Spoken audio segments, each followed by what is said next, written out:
You can't leave. The clerk's whisper was louder than a scream. I stood at the federal building counter, gripping $12 and an eviction notice, waiting for a passport stamp so I could take a janitor job. Instead, the screen between us flashed a violent, pulsing red. A silent alarm strobe began to spin on the wall. 2 armed guards stepped forward, hands on their holsters. "Ma'am," the clerk said, her hands shaking. "This social security number belongs to a child who died in 1991. My world tilted. Dead. I was standing right here. But before I could argue, the elevator doors slid open. A man in a sharp black suit stepped out, walking through the armed perimeter like he owned the building. He didn't look at the guards. He looked straight at me with an expression that terrified me more than the guns. It was recognition. He stopped 2 feet away and said 3 words that erased my entire existence. "Welcome back, Noah. If you found out your entire life was built on a lie, would you run or would you stay to find out who you really are?" I didn't end up in a holding cell. I didn't get handcuffed to a metal table bolted to the floor. Instead, the man in the suit, Mr. Sterling, led me into a quiet, soundproofed office that smelled like expensive coffee and leather. He didn't read me my rights. He poured me a glass of ice water and set it down on the mahogany desk with a gentleness that felt foreign to me. "Drink," he said. "You're in shock." I took the glass, my hands trembling so hard the ice rattled against the rim. I was 32 years old. I had spent the last 14 years scrubbing floors, waiting tables, and dodging eviction notices, believing I was nothing more than the unwanted stepdaughter of a small-town sheriff. I believed I was Mara, the mistake, the burden. Sterling slid a file folder across the desk. He didn't open it. He just rested his hand on the cover. "We've been looking for you for 3 decades, Noah," he said softly. He flipped the folder open. Inside wasn't a mugshot. It was a digital rendering, an age progression photo of a young woman. She had my eyes, my jawline, my exact nose. But she didn't look tired. She looked loved. "That is what you would have looked like if you hadn't been taken," he said. "Your name is Noah Hayes. Your family made their fortune in Texas oil, but they would trade every oil well they own just to see this face again. You were kidnapped from a park in 1991. The room spun. I gripped the arms of the leather chair to keep from floating away. Kidnapped. The word should have terrified me. Instead, it felt like a key turning in a lock I'd been picking at my entire life. Suddenly, the cruelty made sense. I thought about Richard, the man I called my stepfather. The sheriff who told me I was trash, who made me sleep on a cot in the laundry room while his biological daughter, Bianca, got the master suite. I thought he hated me because I was difficult, because I was unlovable. But he didn't hate me because I was a bad kid. He hated me because I was a crime scene. Tears started to fall hot and fast. I wasn't crying from fear. I was crying from the sheer, overwhelming relief of it. I wasn't broken. I wasn't a burden. I was a stolen treasure that someone had tried to throw away. Sterling seemed to understand. He pushed a sleek black phone across the desk toward me. "Your parents, your real parents, are on a private jet. They're landing at the executive airport in 20 minutes. You're safe here, Noah. This is federal territory. No one can touch you." I looked at the phone. It was a lifeline. For the first time in my life, the ground beneath my feet felt solid. I wasn't the girl with the eviction notice anymore. I was Noah Hayes and I was going home. I reached for the phone, my finger hovering over the screen, ready to make the call that would end the nightmare. I finally let my guard down. I finally let myself believe that the fight was over. That was my mistake. The door didn't just open, it exploded inward. I didn't even have time to scream.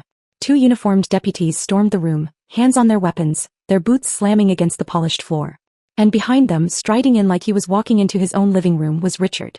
He wasn't wearing the stained flannel shirts I was used to seeing him in. He was in his full sheriff's dress uniform, the star on his chest gleaming under the office lights. He didn't look at Sterling. He looked straight at me and his eyes weren't angry. They were dead. "Step away from the suspect," he barked. Sterling stood up, placing himself between me and the deputies. "This is a federal investigation, Sheriff. You have no jurisdiction here." Richard didn't even blink. He slapped a folded piece of paper onto the mahogany desk. "I have a warrant signed by a county judge 10 minutes ago. Grand larceny. Felony charges." He pointed a finger at me, a finger that had poked my chest 1,000 times growing up. "That woman stole $50,000 worth of diamond jewelry from my wife's bedroom before she fled this morning. I'm taking her into custody." "That's a lie," I screamed, the shock finally breaking. "I haven't been to your house in years." "Save it for the judge," Richard sneered. He nodded to his deputies. "Cuff her." One of the deputies grabbed my arm and twisted it behind my back with enough force to make my shoulder pop. I cried out, the pain blinding. Sterling moved to intervene, his hand going to his own jacket, but Richard stepped in close, chest to chest with the federal agent. "Careful, agent," Richard said, his voice low and dangerous. "This is a state crime. Exigent circumstances. Unless you want to obstruct a felony arrest on record, you'll step aside. You can interview her after we process her at the county jail." Sterling hesitated. I saw the calculation in his eyes. He knew the law. He knew that technically a local felony warrant could pull me out if they claimed flight risk. And Richard knew it too. He was weaponizing the bureaucracy I didn't understand. The cold steel of the handcuffs bit into my wrists. The click of the lock sounded like a gunshot. I didn't steal anything. I pleaded, looking at Sterling. Please don't let him take me. You said I was safe. Sterling's face was tight with fury, but he didn't draw his weapon. He couldn't start a shootout with local law enforcement in a federal building over a property crime warrant. Richard had played this perfectly. Richard grabbed my arm, his grip bruising. He leaned in close, his breath hot against my ear, his voice a whisper that only I could hear. I told you, he hissed. I told you never to dig. I told you to leave it alone. Now you're going to die in a holding cell, Mara. You'll hang yourself with a bedsheet before your rich parents even touch the tarmac. The blood drained from my body. He wasn't taking me to jail to book me. He was taking me to jail to execute me. Move, he shouted, jerking me toward the door. The hallway stretched out like a tunnel, the fluorescent lights blurring overhead as the deputies half-dragged, half-marched me toward the elevators. My boots skidded on the polished linoleum. Richard's hand was a vice on my bicep, his fingers digging into the tender flesh between muscle and bone. That grip. I knew that grip. It wasn't the first time he had marched me out of a door. Suddenly, the federal hallway dissolved. I was 18 years old again, standing on the porch of the only home I'd ever known, clutching a garbage bag filled with my clothes. It was raining. I was shivering not from the cold, but from the terrifying realization that I had nowhere to go. Inside the house, through the bay window, I could see them eating dinner. Richard and his biological daughter, Bianca. They were cutting into thick, bleeding steaks. The warm yellow light of the chandelier glinted off the crystal glasses. I had just eaten a cold sandwich made from the heel of the bread loaf because Richard said steak was for people who contributed. I remembered knocking on the glass, begging to come back in just for the night. Richard had opened the door, looming over me just like he was looming over me now. You should be on your knees thanking me, he had said, his voice dripping with that sick, self-righteous poison. I kept a roof over your head for 10 years. I fed you. I clothed you. And you weren't even my blood. Do you know what a burden you were, Mara?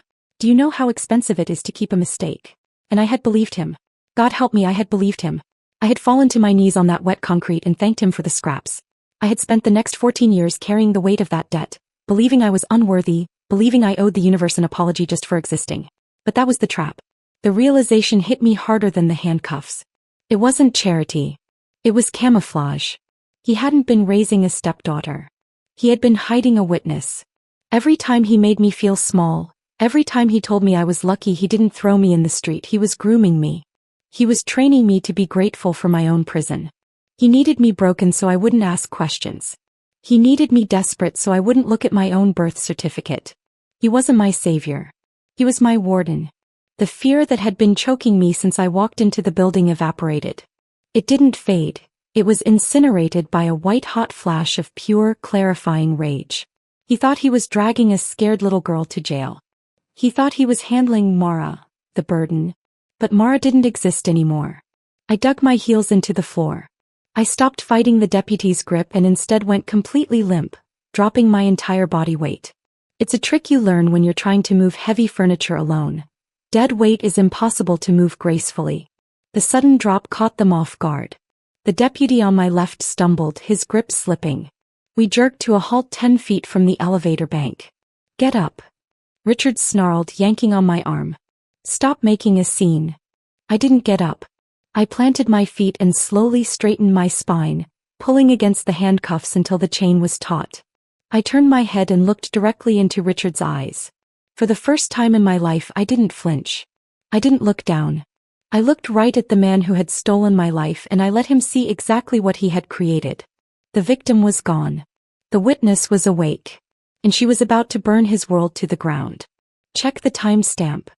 My scream tore through the lobby, echoing off the marble walls like a gunshot. It wasn't a plea for help. It was an order. The deputies hesitated, looking down at me. For a split second, the confusion on their faces gave me the opening I needed. I didn't try to stand up.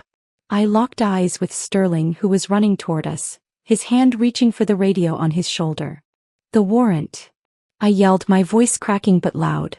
Check the time he signed it. Richard kicked my leg hard. Shut her up. Get her in the elevator. But it was too late. Sterling didn't slow down. He didn't ask questions. He threw his body weight against the elevator doors just as they were sliding shut, forcing them back open with a screech of metal. 2 uniformed Federal Protective Service officers materialized from the security checkpoint, their hands on their weapons blocking Richard's path. Hold it. Sterling barked. His voice wasn't the calm, soothing tone he'd used in the office. It was the voice of a man who commanded federal task forces. Nobody moves. This is obstruction of justice. Richard roared, sweat beading on his forehead. I am a sheriff and I am executing a lawful arrest. Let me see the warrant, Sterling demanded, holding out his hand. He didn't ask. He waited. Richard clutched the paper to his chest for a second. A tell. A poker player hiding a bad hand. Then, realizing he had 3 federal guns pointed in his general direction, he shoved the crumpled paper at Sterling. Read it and weep, Agent. Grand larceny. Signed by Judge Miller this morning. Sterling snapped the paper open. He scanned it once, then looked up at the digital clock above the security desk. Then he looked at the security monitors behind the guard station. You're sloppy, Richard, Sterling said, his voice dropping to a terrifying calm. He turned the paper around so the deputies could see it. This warrant was signed at 8 o'clock sharp. He pointed a finger at the security monitor on the wall. But my building's cameras logged Mara entering through the north metal detectors at 7:45 a.m. The lobby went dead silent. She's been in federal custody since she walked in, Sterling said, stepping closer to Richard. Unless she can teleport, she couldn't have stolen jewelry from your house at 8 o'clock if she was standing in my lobby 15 minutes earlier. The deputies holding me loosened their grip. They looked at each other, then at Richard. They realized they weren't executing an arrest. They were accomplices to a kidnapping in progress. It's a typo. Richard shouted, spit flying from his mouth. The clerk made a mistake on the time. She stole it last night. The warrant says this morning, Sterling countered. And if you lied on a sworn affidavit to get this signed, that's perjury. If you're trying to drag a federal witness out of here on falsified charges, that's kidnapping. Sterling signaled to his guards. Release her. Now. The deputies let go of my arms like I was on fire. I scrambled backward across the floor, putting distance between myself and the man who had stolen my life. Richard stood alone in the center of the circle. His face was a mask of purple rage. He looked at his deputies who were backing away. He looked at Sterling, who was staring him down with cold contempt. He looked at me, standing up, rubbing my bruised wrists, no longer the scared girl he could bully into silence. He realized he couldn't talk his way out of this. His authority didn't work here. And that's when he broke. I'm not leaving without her. Richard screamed. His hand flew to his belt. He didn't draw his service pistol. He knew that would get him killed instantly. Instead, he ripped his taser from its holster, the yellow plastic gleaming under the lobby lights. He leveled it at Sterling. Back off, he yelled, his voice cracking with desperation.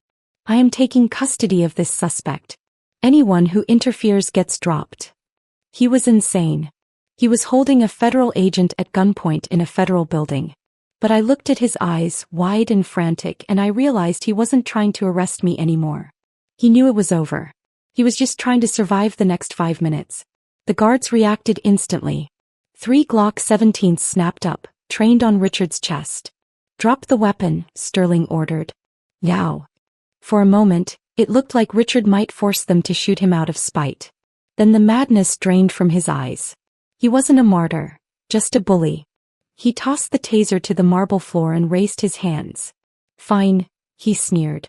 Let's do this properly. He reached into his jacket.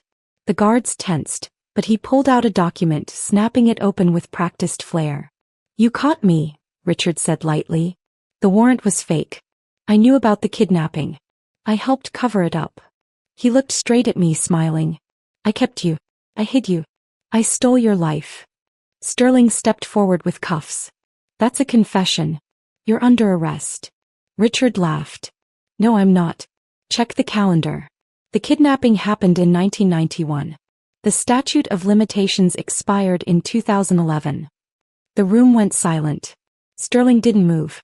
Richard seized the moment. You can't touch me for kidnapping or fraud. I walk. And legally you're still incompetent. I control your assets. He turned for the door. I'm suing all of you. You're right about the statute, Sterling said calmly, stopping him mid-step. But you forgot one rule. Richard frowned. Which is? Sterling lifted a thick file. The constructive trust doctrine. You don't own property obtained through fraud. You hold it for the victim. The file hit the bench with a thud. We traced the ransom payments, the foster stipends, the investments. That's my money, Richard snapped. No, I said, stepping forward. You just managed it. For me. Sterling's voice was cold. Civil fraud doesn't expire when the victim was a minor. Your assets are frozen. Your house is seized. Your accounts belong to the victim. He pointed at me. It all belongs to Noah. Richard recoiled, terrified, not of prison but of losing everything. But I'm the sheriff. You laundered money and filed false taxes, Sterling cut in. Those clocks are still running. The guards moved. This time Richard screamed as the cuffs snapped shut. You're nothing, I whispered. The lobby fell quiet. Sterling slid a paper toward me. Asset transfer authorization. Sell it, I said, signing. Just make sure he never goes back. I had nothing left, but I was free. Sunlight flooded the lobby as two figures rushed in. I didn't need proof.